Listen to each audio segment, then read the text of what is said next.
So welcome back into another video in this course. We are right now logged into our new briefly.test account in our AWS account.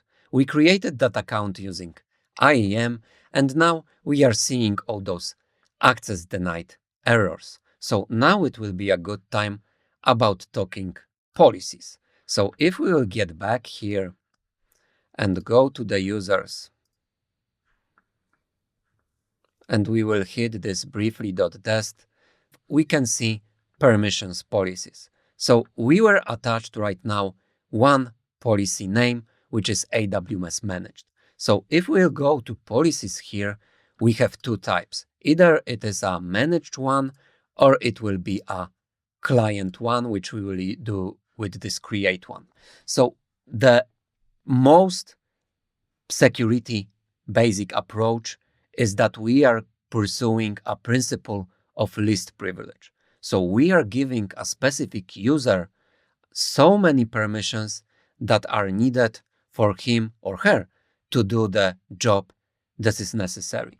So AWS allows us and make it a little bit easier for us with these policies. You can see in our account there are 1,261 policies, and those are managed policies. So this is, let's say, a basic one, administrator access. Let's look how it sees. So all the policies in the AWS are written in such JSON format. We will not be going in this beginning course too much in depth in the policies, but just so you know, those are such policy statement. They have a version and they have a statement array where there is a effect, so either allow or deny, the action, so what we want to do. We will talk about it a little bit later with S3, ECS, EC2, and all of the other services, and on which resource. You don't have to specifically know that yet, but those stars are showing that actually we are allowing with this policy. We are allowing everything on everything. So you can do everything, and this is something that the root user also can do.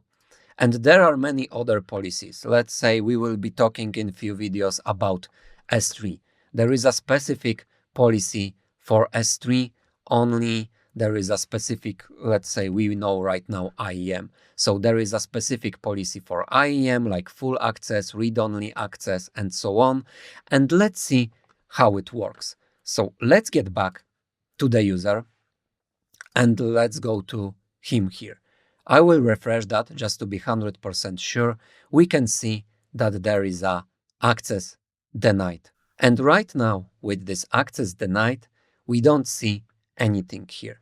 But if I will go back here and go to this user and add him a permission, let's add permissions, and I will attach a policy directly. Let's find this IAM policy which we were talking about. IAM full access. So if I will attach this policy here to this user, add permissions, we can see that there are two policies right now. And if I will go back to this user and now refresh that, I will see everything and I can do everything in this particular service. But if I will go to anything else, let's navigate to S3, which we'll talk about in a few videos from now. And if I will click S3,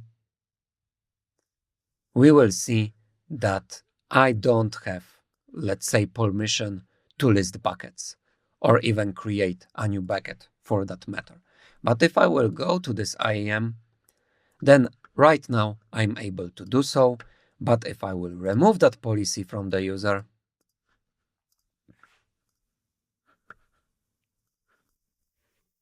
I will be back to the access denied. So that's a very basic approach to the permissions, policies, and how we attach them. In the next video, let's talk about groups, so we can group users with a specific policies.